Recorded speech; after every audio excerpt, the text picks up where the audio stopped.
Hello friends, ఈ వీడియోలో మనం interior of the earth part 2 చూస్తాము. ఆల్రెడీ పార్ట్ 1లో మనం ఎర్త్ ఇన్సైడ్ ఎలా ఉంటుంది, దేని నుంచి మనం ఇన్సైడ్ ఆఫ్ ఎర్త్ గురించి తెలుసుకుంటాము. అంటే డైరెక్ట్ సోర్సెస్, ఇండైరెక్ట్ సోర్సెస్ గురించి చూసాం కదా. ఇప్పుడు ఎర్త్ లోపల ఏముంటుందో చూద్దాము. ఎర్త్ అనేది 3 లేయర్స్గా డివైడ్ అయింది. క్రస్ట్, మ్యాంటల్, కోర్ అన్నమాట. ఈ క్రస్ట్ అనేది అవుటర్ మోస్ట్ లేయర్, ఈ పైన ఉండే చాలా సన్నటి లేయర్. ఇది అవుటర్ మోస్ట్ లేయర్ క్రస్ట్ అన్నమాట. ఇది 2 టైప్స్ ఉంటుంది, ఓషనిక్, ఇంకోటి కాంటినెంటల్. అంటే ఓషన్స్ ఉంటాయి కదా, సముద్రాల కింద క్రస్ట్, ఇది నార్మల్ ల్యాండ్ పైన క్రస్ట్. ఈ 2 టైప్స్ డిఫరెన్స్ ఉంటాయన్నమాట. ఓషన్ కింద ఉండే క్రస్ట్ థిక్నెస్ వచ్చేసి 5 కిలోమీటర్స్ వరకు ఉంటుంది. ఈ ల్యాండ్ కింద ఉండే క్రస్ట్ 30 కిలోమీటర్స్ థిక్నెస్ ఉంటుంది. ఈ ఓషన్ కింద ఉండే క్రస్ట్ వచ్చేసి బెసాల్టిక్ రాక్తో ఫామ్ అయి ఉంటుంది. Basalt rock. ఈ కాంటినెంటల్ కింద ఉన్న క్రస్ట్ వచ్చేసి రాక్స్తో, హెవియర్ రాక్స్ ఉంటాయి కదా, దాంతో ఫామ్ అయి ఉంటుందన్నమాట. అండ్ దీని కాంటినెంటల్ డెన్సిటీ వచ్చేసి 3 గ్రామ్ పర్ సెంటీమీటర్ క్యూబ్. ఇది 2.7 సెంటీమీటర్ క్యూబ్ అనమాట. అంటే crust, oceanic crust, continental crust అని డిఫర్ ఉంటుంది. ఓషనిక్ క్రస్ట్ వచ్చేసి 5 కిలోమీటర్స్ థిక్నెస్ ఉంటుంది, కాంటినెంటల్ క్రస్ట్ 30 కిలోమీటర్స్ థిక్నెస్ ఉంటుంది. ఓషనిక్ క్రస్ట్ బెసాల్టిక్ రాక్తో చేయబడింది. కాంటినెంటల్ క్రస్ట్ వచ్చేసి నార్మల్గా రాకీ హెవీ రాక్స్ ఉంటాయి కదా, దాంతో. సో హెవీ రాక్తో చేయబడింది కాబట్టి దీని డెన్సిటీ ఎక్కువ ఉంటుంది బెసాల్టిక్ రాక్ కంటే. ఇది క్రస్ట్ అన్నమాట. ఈ క్రస్ట్ ఓషన్ కంటే కాంటినెంటల్ క్రస్ట్ థిక్నెస్ ఎక్కువ. ఇంకా కాంటినెంటల్ ప్లేసెస్లో, హిమాలయాస్ అలాంటి ప్లేసెస్లో ఈ క్రస్ట్ థిక్నెస్ 70 కిలోమీటర్స్ వరకు ఉంటుందన్నమాట, హిమాలయాస్ ఈ రీజియన్స్. ఈ క్రస్ట్ తర్వాత ఒక లైన్ ఉంటుంది, ఆ లైన్ని మోహోస్ డిస్కంటిన్యూనిటీ అంటారనమాట. ఈ లైన్ వచ్చేసి క్రస్ట్ని, మ్యాంటిల్ని సపరేట్ చేస్తుంది. ఇది క్రస్ట్ అనుకోండి, చాలా సన్నగా ఉంటుంది క్రస్ట్ లేయర్, మనకు తేడా కూడా తెలీదు, ఇంత సన్నగా ఉంటుంది. ఇది క్రస్ట్ లేయర్ అనుకోండి. ఈ కింద లేయర్ వచ్చేసి మోహోస్ డిస్కంటిన్యూనిటీ, మోహోస్ డిస్కంటిన్యూటీ అంటారనమాట. దీని కింద ఉండే లేయర్ మ్యాంటిల్.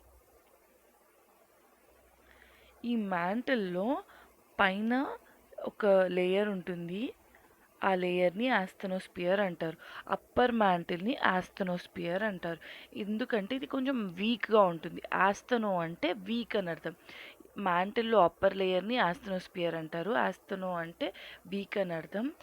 ఈ మ్యాంటిల్ అనేది మోహోస్ డిస్కంటిన్యూటీ నుంచి స్టార్ట్ అయ్యి 2900 కిలోమీటర్ డెప్త్ వరకు ఉంటుందన్నమాట. మోహో డిస్కంటిన్యూటీ ఎక్కడ ఉంటుంది? కాంటినెంటల్ క్రస్ట్ అయితే 30 కిలోమీటర్స్ తర్వాత వస్తుంది, ఓషనిక్ క్రస్ట్ అయితే 5 కిలోమీటర్స్ తర్వాత వస్తుంది. ఈ మోహో డిస్కంటిన్యూటీ తర్వాత 2900 కిలోమీటర్స్ వరకు ఉండేది మనకి మ్యాంటిల్. ఈ మ్యాంటిల్లో పైన లేయర్ వీక్ ఉంటుంది, దీన్ని ఆస్థెనోస్పియర్ అంటారు. ఈ ఆస్థెనోస్పియర్లో మెయిన్లీ మాగ్మా ఉంటుంది. ఈ మాగ్మా ఎందుకు ఉపయోగపడుతుందంటే లావా ప్రొడ్యూస్ అవ్వడానికి. ఈ మాగ్మానే లావా లాగా బయటికి వచ్చి మనకి వాల్కనోస్ నుంచి బయటికి వస్తుందన్నమాట.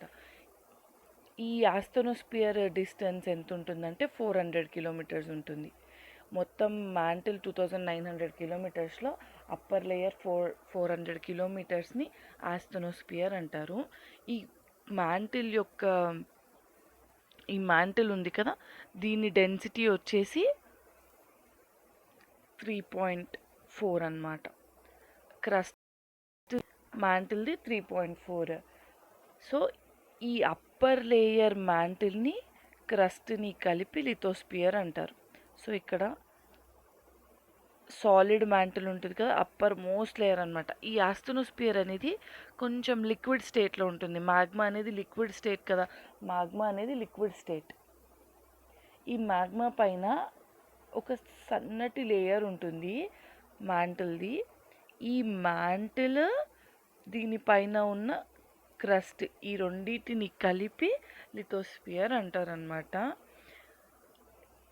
అండ్ ఈ లిక్విడ్ ఉంది కదా ఆస్థనోస్ఫియర్, దీని కింద ఉండే మ్యాంటిల్ మొత్తం సాలిడ్లో ఉంటుంది. సో మ్యాంటిల్లో 3 లేయర్స్ ఉంటాయి. ఫస్ట్ది వచ్చేసి సన్నటి మ్యాంటిల్ లేయర్, అప్పర్ మోస్ట్ చాలా పైన, దానిపైన ఉన్న క్రస్ట్ దాన్ని రెండింటిని కలిపి లిథోస్ఫియర్ అంటారు. దాని తర్వాత వచ్చేది ఆస్థనోస్ఫియర్ లిక్విడ్ స్టేట్లో ఉంటుంది. దాని తర్వాత వచ్చి లోవర్ మ్యాంటిల్ సాలిడ్ స్టేట్లో ఉంటుందన్నమాట. ఈ మ్యాంటిల్ డెన్సిటీ వచ్చేసి 3.4. ఇది క్రస్ట్ డెన్సిటీ కంటే ఎక్కువ, అంటే ఎర్త్ లోపలికి వెళ్ళే కొద్దీ డెన్సిటీ పెరుగుతుంది అని అర్థం. Next core. ఈ కోర్ ఎలా అంటే మనకి ఈ ఎర్త్క్వేక్ వెలాసిటీ ఉంటుంది కదా, దీన్ని బట్టి మనం కోర్ని అర్థం చేసుకుంటాం అనమాట. ఎందుకంటే 2900 కిలోమీటర్స్ తర్వాత నుంచి డీప్గా ఉండేది మొత్తం కోర్. ఆల్మోస్ట్ 6300 కిలోమీటర్స్ వరకు డెప్త్ ఉండేదంతా కోర్ అనమాట. ఈ కోర్ 2గా డివైడ్ అయింది, upper core, lower core. Upper core ఏమో లిక్విడ్లో ఉంటుంది, లోవర్ కోర్ ఏమో సాలిడ్లో ఉంటుందన్నమాట. ఇక్కడ నుంచి 2900 కిలోమీటర్స్ నుంచి డెప్త్ వరకు లోపల ఉన్నది మొత్తం కోర్. ఇది టూగా డివైడ్ అయింది, upper core, lower core. Upper core ఏమో లిక్విడ్గా ఉంటుంది, లోవర్ కోర్ ఏమో సాలిడ్గా ఉంటుంది. ఈ కోర్ గురించి మనకి ఎర్త్క్వేక్ వెలాసిటీని యూజ్ చేసుకొని ఈ కోర్ అనేది ఎలా ఎగ్జిస్ట్ అవుతుంది అని మనం చెప్పగలుగుతున్నాము. ఈ కోర్ డెన్సిటీ కూడా పెరుగుతుందన్నమాట. మనకి ఈ కోర్ స్టార్ట్ అయ్యే దగ్గర 5 ఉంటే డెన్సిటీ, కోర్ ఎండింగ్ వచ్చేసరికి మనకి 13 వస్తుంది అనమాట డెన్సిటీ. సో మనం పైన క్రస్ట్లో ఎంత 3, మ్యాంటిల్లో 3.5, మ్యాంటిల్ ఎండింగ్లో 5, మ్యాంటిల్ నుంచి కోర్కి వెళ్ళేసరికి 13. సో క్రస్ట్ నుంచి మ్యాంటిల్ కోర్ వెళ్ళేసరికి డెన్సిటీ ఇంక్రీజ్ అవుతూ వచ్చింది. సో ఇది కోర్. ఈ కోర్లో ఇంకొకటి ఏంటంటే హెవీ మెటీరియల్స్ ఎక్కువగా ఉంటాయి. హెవీ మెటీరియల్స్ ఎలాంటివి? నికెల్, ఐరన్ అన్నమాట. ఈ నికెల్, ఐరన్ ఉండడం వల్ల ఈ లేయర్ని నైఫ్ అని పిలుస్తారనమాట. నైఫ్ లేయర్ అని ఈ కోర్ లేయర్ని. సో ఇది క్రస్ట్, మ్యాంటిల్, కోర్. దీని తర్వాత వచ్చేది వాల్కెనోస్. వాల్కెనోస్ మనకి తెలిసిందేంటి, అవి ఎరప్ట్ అయితే అంటే పేలినప్పుడు మనకి బయటికి వచ్చేవి ఏమేమి పదార్థాలు వస్తాయి? Gases, liquid lava. ఈ లిక్విడ్ లావా అంటే ఏంటి? రాక్ ఉంటుంది కదా, ఏదైతే రాక్ మెల్ట్ అవుతుందో అదే మనకి లావా లాగా వస్తుంది, అది గ్యాసెస్ వస్తాయి. గ్యాసెస్లో ఏమేమి గ్యాసెస్ వస్తాయి? మేజర్గా నైట్రోజన్, సల్ఫర్ ఉంటుంది మేజర్గా. మైనర్, ఇవి ఎక్కువ మేజర్ గ్యాసెస్ వాల్కెనోస్లో వచ్చేవి, నైట్రోజన్, సల్ఫర్. మైనర్ గ్యాసెస్ ఇంకా 3 ఉన్నాయి, అవి ఏంటంటే క్లోరిన్, హైడ్రోజన్, ఆర్గాన్. ఇవి కొంచెం తక్కువ క్వాంటిటీస్లో వస్తాయన్నమాట. అండ్ రీసెంట్గా ఎప్పుడైనా వాల్కెనో బర్స్ట్ అయిందనుకోండి, అంటే రీసెంట్గా ఎప్పుడైనా అగ్నిపర్వతం వాల్కెనో వచ్చిందనుకోండి, ఆ వాల్కెనోని, ఆ ప్లేస్ని యాక్టివ్ వాల్కెనో అంటారనమాట. రీసెంట్ పాస్ట్లో ఎప్పుడైనా వాల్కెనో వస్తే దాన్ని యాక్టివ్ వాల్కెనో అంటారు. ఇందులో ఈ గ్యాసెస్ లావాతో పాటు కొన్ని volcanic bombs, pyroclastic material, ash, dust, ఇవి కూడా ఉంటాయన్నమాట. ఇవన్నీ ఎక్కడి నుంచి వస్తాయి? మనకి మాగ్మా నుంచి వస్తాయి. మాగ్మా ఎక్కడ ఉంటుంది? మ్యాంటిల్లో ఆస్థనోస్ఫియర్ లేయర్లో ఉండేదే ఈ మాగ్మా. ఈ మాగ్మా నుంచి బయటకు వచ్చేదే లావా అన్నమాట. ఈ మాల్ట్ అయిన రాక్ మెటీరియల్ ఉంటుంది, అది మెల్ట్ అయ్యి ఈ మాగ్మా లాగా ఈ ఆస్థనోస్ఫియర్లో ఉంటుంది. ఇది ఒక వీక్ బేస్గా ఫామ్ అవుతుంది మ్యాంటిల్లో. తర్వాత టైప్స్ ఆఫ్ వాల్కనోస్ వచ్చేసి ఫస్ట్ వన్ షీల్డ్ వాల్కనోస్, తర్వాత composite, caldera, flood, basalt provinces and mid oceanic ridges అన్నమాట. షీల్డ్ వాల్కనోస్ అంటే ఇందులో ఏంటి? బెసాల్ట్ అనే ఒక లిక్విడ్, ఈ బెసాల్ట్ ఉంటుంది. ఈ బెసాల్ట్ ఏంటి? హైలీ లిక్విడ్ అన్నమాట. ఈ హైలీ లిక్విడ్ అనేది బయటికి వస్తుందన్నమాట. ఈ హైలీ లిక్విడ్ బయటికి రావడం వల్ల ఎక్కువగా వాల్కెనో అనేది స్టీప్గా ఉండదు, ఇలా ఉంటుంది. స్టీప్ అంటే ఇది ఇలా ఉండదు. బెసాల్ట్ అనేది హైలీ లిక్విడ్ కాబట్టి ఇలా స్టీప్గా ఫామ్ అవుతుంది. ఇది అసలు ఎక్స్ప్లోజివ్ కాదు, అంటే ఇది అంత డేంజరస్ కాదు, అంటే ఎక్కువగా బర్స్ట్ అవ్వదు. వాటర్ దీని మీద పడుతుందో అప్పుడు మాత్రం ఇది ఎక్స్ప్లోజివ్ నేచర్ ఉంటుందన్నమాట. ఇక్కడ ఈ వాల్కెనో ఇలా వస్తుంది కదా, ఈ ఏరియాని వెంట్ అంటారు. ఈ వెంట్లో మీకు వాటర్ కలెక్ట్ అయ్యాయి అనుకోండి, ఆ టైంలో ఒకవేళ ఇది వాటర్ అనుకోండి వెంట్లో, ఆ టైంలో ఒకవేళ వాల్కెనో బర్స్ట్ అయితే మాత్రం ఈ షీల్డ్ వాల్కెనోస్ అనేవి ఎక్స్ప్లోజివ్ నేచర్. లేకపోతే ఈ షీల్డ్ వాల్కెనోస్ అసలు ఎక్స్ప్లోజివ్ నేచర్ కాదు. ఇందులో ఇవి లార్జెస్ట్ వాల్కెనోస్ అనమాట, చాలా పెద్దగా ఉంటాయి. ఎగ్జాంపుల్ వచ్చేసి Hawaiian volcanoes. Next composite volcanoes. Composite volcanoes ఏంటి, లేయర్ ఫామ్ అవుతాయి. ఎలా, ఇప్పుడు ఒక వాల్కెనో ఫామ్ అయింది, అది మొత్తం కూల్ అయిపోతుంది కదా, కూల్ అయిపోయి మళ్ళీ ఇంకొకటి బర్స్ట్ అవుతుంది, ఇంకొక లేయర్ ఫామ్ అవుతుంది, ఇంకొకటి బర్స్ట్ అవుతుంది, ఇంకొక లేయర్ ఫామ్ అవుతుంది. అండ్ ఇక్కడ వెంట్ అనేది స్టిక్ అయిపోయింది అనుకోండి, ఇంకా సైడ్ నుంచి కూడా వాల్కెనో మీకు వచ్చే ఛాన్సెస్ ఉంటాయి. సో దీనిని అంటే ఇంత కాంప్లెక్స్గా ఉన్న లేయర్, దీనిని మనం కాంపోజిట్ వాల్కెనో అంటారు. అంటే ఈ బెసాల్ట్ అనేది బెసాల్ట్ కంటే ఎక్కువగా విస్కస్ ఉంటుందన్నమాట, అంటే లిక్విడిటీ ఇంకా ఎక్కువ ఉండడం వల్ల సో ఎక్కువగా ఫ్లో అవ్వి ఒక కోన్ షేప్లో ఫామ్ అవుతుంది. సో దీన్ని కాంపోజిట్ వాల్కెనో అంటారు.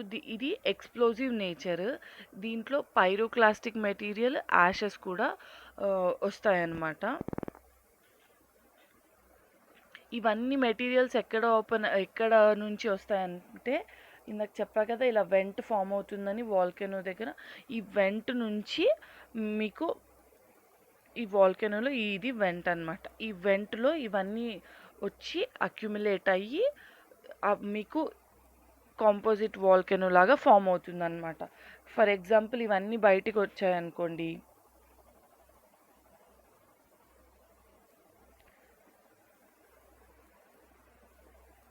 ఇది వాల్కెనో ఇలా బర్స్ట్ అవుతుంది. ఈ మెటీరియల్స్ ఉన్నాయి కదా, పైరోక్లాస్టిక్ మెటీరియల్స్ అన్నీ, ఇక్కడ మీకు వెంట్ క్లోజ్ చేసేసింది అనుకోండి, ఈ లేయర్స్ ఆల్రెడీ ఫామ్ అయిపోయాయి.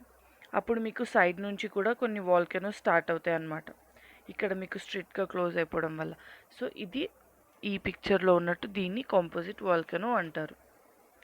నెక్స్ట్ టైప్ వచ్చేసి కాల్డెరా. ఇది అన్నిటికంటే ఎక్స్ప్లోజివ్ అన్నమాట. ఈ కాల్డెరా అనేది ఏంటంటే ఎక్కువగా పెద్దగా ఫామ్ అయి ఉంటుంది అనమాట, డీప్గా ఇలా చాలా పెద్దగా ఒక లోపలికి డిప్రెషన్ అని ఫామ్ అవుతుంది. ఈ డిప్రెషన్ని కాల్డెరాస్ అంటారు. ఇవి చాలా హైగా వాల్కెనో అనేది చాలా డిస్ట్రక్టివ్. దీనివల్ల ఇంకా మీకు ఏం తెలుస్తుందంటే, ఇక్కడ కింద ఉండే మ్యాగ్మా చాలా పెద్దదని అర్థమవుతుంది. ఈ మ్యాగ్మా చాలా పెద్దదని అర్థమవుతుంది. అండ్ ఇది ఈ వాల్కెనో ఎక్కడైతే అగ్నిపర్వతం పేలుతుందో దానికి చాలా దగ్గరగా ఉందని అర్థమవుతుంది ఈ కాల్డెరా ఎక్స్ప్లోడ్ అయితే. అండ్ ఇది చాలా చాలా అంటే చాలా ఎక్స్ప్లోజివ్ అనమాట. దీనివల్ల డ్యామేజ్ ఎక్కువ ఉంటుంది, ఎక్కువ కొలాప్స్ అవుతుంది ఈ కాల్డెరా వాల్కెనో అనేది. దాని తర్వాత ఇలా ఫామ్ అయిపోతుంది అనమాట. ఈ ఏరియాని కాల్డెరా అంటారు. నెక్స్ట్ వచ్చేసి ఫ్లడ్ బసాల్టిక్ ప్రొవిన్సెస్.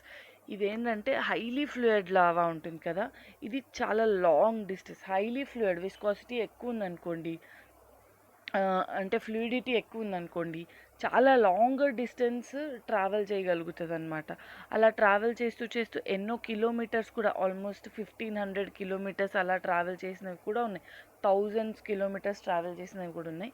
అండ్ అలా ట్రావెల్ చేస్తూ థిక్నెస్ 50 మీటర్స్ వరకు ఉన్న ఏరియాస్ కూడా ఉన్నాయన్నమాట. ఎగ్జాంపుల్ వచ్చి మహారాష్ట్రలో ప్లాట్యూస్ ఉన్నాయి, అవి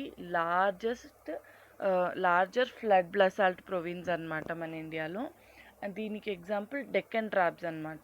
ఇవేంటి, ఇలా ఎక్కువగా లిక్విడ్ ఉండడం వల్ల చాలా లార్జ్ డిస్టెన్స్ ట్రావెల్ చేస్తూ ఒక మొత్తం లేయర్ లాగా ఫామ్ అయిపోతుంది ఈ లావా అనేది.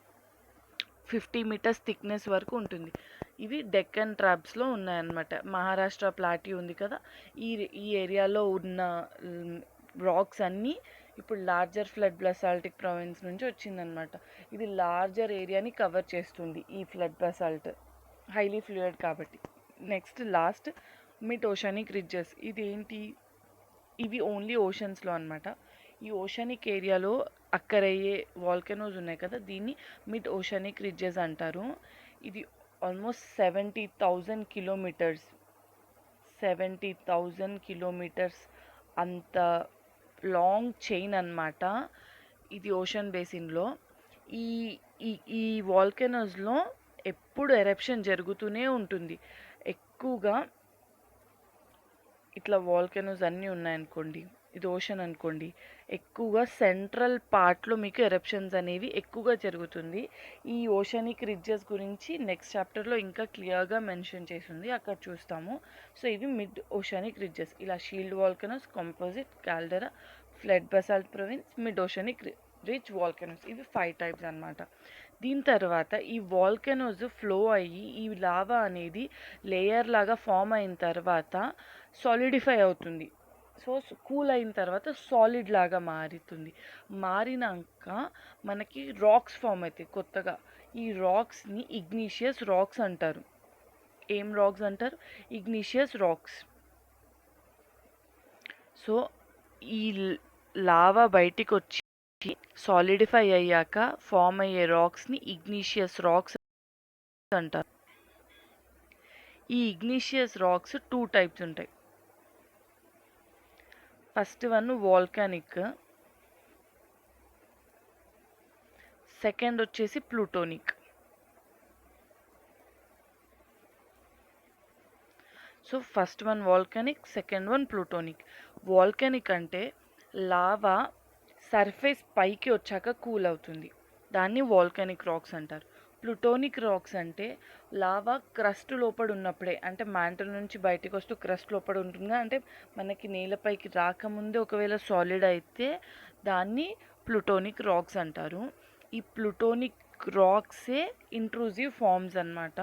సో ఈ చాప్టర్లో మనకి ఇంట్రూజివ్ ఫార్మ్స్ గురించి మెన్షన్ చేశారు ఈ వాల్కానిక్ ల్యాండ్ ఫార్మ్స్లో. సో లావా కూల్ అయ్యాక ఫామ్ అయ్యే రాక్స్ని ఇగ్నీషియస్ రాక్స్ అంటారు. ఈ igneous rocks 2 types, volcanic, plutonic. Volcanic అంటే సర్ఫేస్ పైకి వచ్చాక కూల్ అవుతాయి. ప్లూటోనిక్ అంటే సర్ఫేస్ లోపల ఉన్నప్పుడే కూల్ అవ్వి మీకు రాక్స్ ఫామ్ అవుతాయి అన్నమాట. దీన్నే ఇంట్రూసివ్ రాక్స్ అంటారు. ఇందులో ఎలాంటి ల్యాండ్ ఫార్మ్స్ ఉంటాయంటే batholiths, laccoliths, lopoliths, phacoliths, sills, dykes. So first batholith. Batholith అంటే మాగ్మా ఉంటుంది కదా మనకి లోపల, ఈ ఆస్ట్రోస్పియర్లో ఉన్న మాగ్మా అనేది సాలిడిఫై అవుతుంది అక్కడే. సాలిడిఫై, ఈ మాగ్మా ఛాంబర్ ఉంది కదా, ఇది రెడ్ కలర్లో ఉంది ఏంటి, లిక్విడ్లో ఉందన్నమాట. ఈ యాష్ కలర్లో ఉంది ఏంటి, సాలిడ్ అయిపోయింది. అంటే మనకి బయటికి రాకముందే లోపలే సాలిడిఫై అయిపోయి ఒక లార్జ్గా ఒక కాంపౌండ్ లాగా ఫామ్ అవుతుంది, దాన్ని బాథోలిట్స్ అంటారు. ఇది పైన లేయర్స్ ఉంటాయి కదా, డెన్యుడేషన్ ప్రాసెస్ అంటే పైన ఎరోజన్ జరుగుతుంది కదా, దాని ద్వారా పైన లేయర్స్ ఫామ్ అయినప్పుడు ఈ బాథోలిత్ అనేది ఎక్స్పోజ్ అవుతుంది. ఎక్స్పోజ్ అయ్యి మనకి ఒక రాక్ లాగా ఫామ్ అవుతుంది. దీనికి ఎగ్జాంపుల్ వచ్చేసి గ్రనైట్ బాడీస్ ఉంటాయి కదా, సో అలాంటివి అనమాట ఈ లోపల బాథోలిట్స్. దీని తర్వాత లాకోలిట్స్. లాకోలిట్స్ అంటే ఇవి ఒక డోమ్ షేప్ లాగా ఉంటాయి, ఇట్లా డోమ్ షేప్ లాగా ఫామ్ అవుతాయి అన్నమాట. ఇక్కడ చూడండి డోమ్ షేప్, ఇది లాకోలిత్. ఇది మనకి ఒక లైన్ పైప్ నుంచి స్ట్రక్చర్ ద్వారా బాథోలిత్కి కనెక్ట్ అయి ఉంటుంది. ఒక పైప్ లాగా కంటిన్యూటీ ద్వారా మనకి బాథోలిత్ నుంచి కనెక్ట్ అయ్యి పైకి వస్తుంది. ఇది కూడా డోమ్ షేప్ అయి ఉంటుంది. ఇదేంటంటే బాథోలిత్ టైపే, కాకపోతే బాథోలిత్ అనేది డీపర్ పార్ట్స్లో ఉంటుంది, లాకోలిత్ అనేది కొంచెం పైన పార్ట్స్లో ఉంటుంది అనమాట. ఇది ఎగ్జాంపుల్ ఏంటి, ఇప్పుడు కాంపోజిట్ వాల్కెనో ఫామ్ అవుతుంది కదా సర్ఫేస్ పైన, దానిలాగా ఇది ఒక కాంపోజిట్ వాల్కెనో అన్నమాట. ఈ బాథోలిత్ నుంచి వచ్చిన కాంపోజిట్ వాల్కెనో ఇది లాకోలిత్, కానీ సర్ఫేస్ పైకి రాకముందే లోపడే సాలిడిఫై అయ్యి లాకోలిత్ లాగా ఫామ్ అవుతుంది. దీని ఎగ్జాంపుల్ వచ్చేసి కర్ణాటకలో డోమల్ హిల్స్ గ్రానైట్ రాక్స్ అనమాట. కర్ణాటక ప్లాట్యూలో domal hills of granitic rocks. ఇందులో మనకి ఈ ఏరియాలో లాకోలిత్స్, బాథోలిత్స్ని బయటికి తీశారనమాట. అంటే పైన లేయర్స్ పోవడం వల్ల లాకోలిత్స్, బాథోలిత్స్ మనకు కనిపించాయి. దీని తర్వాత లాపోలిత్. లాపోలిత్ అంటే లావా పైకి వచ్చేటప్పుడు దానికి ఇలా లావా పైకి వస్తుంది కదా, పైకి వస్తున్నప్పుడు దానికి ఇక్కడ సైడ్ స్పేసెస్ ఉన్నాయి కదా, ఇలా స్పేసెస్లో ఎక్కడైనా మీకు వే కనిపించిందనుకో అందులో నుంచి కూడా ఈ లావా అనేది మూవ్ అవ్వడం స్టార్ట్ చేస్తుంది అనమాట. అలా మూవ్ అవుతూ సాసర్ షేప్ ఉంటుందా, ఈ సాసర్ షేప్లో ఒకవేళ లావా ఫామ్ అయిందనుకోండి దీన్ని లాపోలిత్ అంట. సో ఈ సాసర్ షేప్లో కప్ సాసర్ ఉంటుంది, ఆ షేప్లో మీకు లావా సాలిడిఫై అవుతుంది, దాన్ని లాపోలిత్ అంటారు. ఫాకోలిత్ అంటే ఈ షేప్లో ఇదంతా లావా అనమాట. ఈ షేప్లో ఒకవేళ లావా సాలిడిఫై అయితే దీన్ని ఫాకోలిత్ అంటారు. సిల్స్ డైక్స్ అంటే ఏంటంటే లావా అనేది హారిజాంటల్గా మూవ్ అయితే సిల్స్ అంటారు, లావా అనేది వెర్టికల్గా పైకి అప్వర్డ్ డైరెక్షన్లో మూవ్ అయితే డైక్స్ అంటారు. ఇది వాల్కనిక్ ల్యాండ్ ఫామ్స్. ఈ సిల్స్ ఏంటి, ఒకవేళ సన్నగా ఉన్నాయనుకోండి షీట్స్ అంటారు, కొంచెం థిక్గా ఉంటే వీటినే సిల్స్ అంటారు. ఈ హారిజెంటల్గా మూవ్ అయినప్పుడు సన్నగా ఉంటే షీట్స్ అంటారు, లావ్గా ఉంటే అంటే థిక్నెస్ ఎక్కువగా ఉంటే సిల్స్ అంటారు. ఒకవేళ లావా మీకు వర్టికల్గా పైకి పర్పెండిక్యులర్ స్ట్రక్చర్లో పైకి వచ్చి సాలిడిఫై అయ్యిందనుకోండి ఒక వాల్ లైక్ స్ట్రక్చర్గా ఫామ్ అవుతుంది. ఇక్కడ ఫామ్ అయింది కదా, ఇలా వాల్ లైక్ స్ట్రక్చర్గా ఫామ్ అయితే దాన్ని డైక్ అంటారు. ఇక్కడ ఉంది చూడండి డైక్ ఎగ్జాంపుల్. ఇలా సిల్స్ ఇవి హారిజెంటల్ డైరెక్షన్లో సాలిడిఫై అవుతాయి. సో ఈ ఈ వర్టికల్ డైక్స్ ఎగ్జాంపుల్ వచ్చేసి డెక్కన్ ట్రాప్స్లో వెస్ట్రన్ మహారాష్ట్ర ఏరియాస్లో ఇవి ఎక్కువగా ఉంటాయి, ఈ డైక్స్ ఇవన్నీ అనమాట. ఇక్కడితో వీడియో ఎండ్ అవుతుంది. ఇందులో మనం స్ట్రక్చర్ ఆఫ్ ది ఎర్త్ నేర్చుకున్నాము, వాల్కనిక్ టైప్స్ నేర్చుకున్నాం, అండ్ వాల్కనో ల్యాండ్ ఫామ్స్ నేర్చుకున్నాం. మీకు ఒకవేళ ఈ వీడియో నచ్చితే లైక్ చేయండి, షేర్ చేయండి, సబ్స్క్రైబ్ చేయండి. Thank you for watching. మీకు ఏమైనా డౌట్స్ ఉంటే మీరు కమెంట్ సెక్షన్లో పెట్టండి, నేను క్లియర్ చేయడానికి ట్రై చేస్తాను.